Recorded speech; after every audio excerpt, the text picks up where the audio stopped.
नमस्कार मित्रांनो, मी उमेश. स्वागत आहे तुमचं मराठी टेक मित्र आपल्या यूट्यूब चॅनलमध्ये. महा-डी-बी-टी पोर्टलवरती शेतकऱ्यांसाठी नवीन नियमावली म्हणजेच नवीन जी-आर निर्गमित करण्यात आलेला आहे. यामध्ये जे शेतकरी या नियमांचं पालन करणार नाहीत त्यांच्यासाठी 3 वर्ष त्यांना ब्लॉक केलं जाऊ शकतं. त्यांचा फार्मर आयडी 3 वर्षासाठी ब्लॉक केला जाऊ शकतो. तर त्या कोणत्या नियम आणि अटी आहेत याबद्दलचीच माहिती आज आपण या व्हिडिओमध्ये जाणून घेण्याचा प्रयत्न करणार आहोत. त्यापूर्वी चॅनलवर नवीन आला असाल तर चॅनलला सबस्क्राईब करा, तसेच बेल नोटिफिकेशनला ऑल ओव्हर सेट करायला विसरू नका. आणि पाहू शकता, महा-डी-बी-टी प्रणालीवर लाभार्थी निवडीसाठी प्रथम येणाऱ्यास प्रथम प्राधान्य एफ-सी-एफ-एस कार्यप्रणाली राबवण्याबाबत 6 ऑक्टोबर 2025 रोजी हा शासन निर्णय निर्गमित करण्यात आलेला आहे.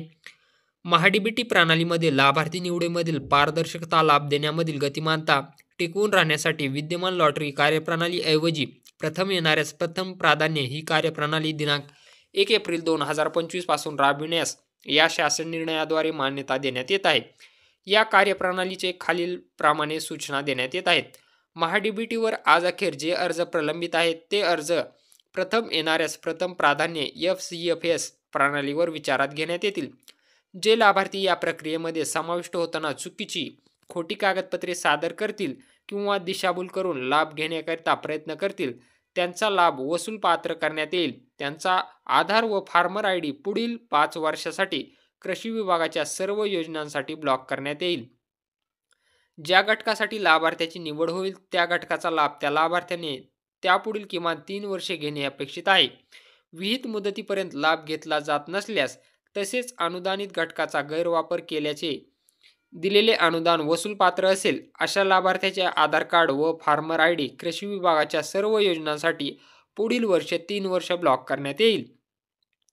सर्वसाधारण प्रणालीतील लक्षांक वाटपाचा घटक हा तालुका राहील.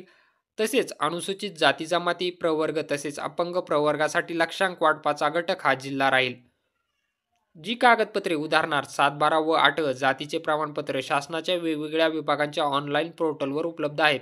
अशी कागदपत्रे API द्वारे उपलब्ध होऊ शकतात. त्यासाठी आवश्यक सुविधा महा-आय-टी मुंबई यांचे मार्फत पोर्टलवर उपलब्ध करून देण्यात येईल. अर्ज केलेल्या शेतकऱ्यांची क्रमवार यादी महा-डी-बी-टी पोर्टल विभागाचे संकेतस्थळ तसेच माध्यमातून उपलब्ध राहील.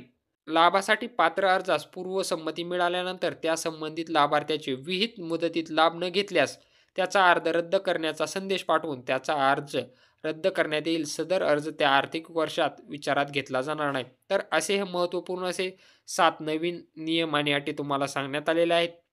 यामध्ये काही जर तुम्ही कागदपत्राची छेडछाड केली तर याच्यासाठी तुमचा फार्मर आयडी 5 वर्षासाठी बॅन केला जाऊ शकतो. तुमचं आधार कार्ड 5 वर्षासाठी बॅन केलं जाऊ शकतं. तर असं हे महत्त्वपूर्ण असं अपडेट होतं. जर अपडेट आवडलं असेल तर चॅनलला नक्की सबस्क्राईब करा.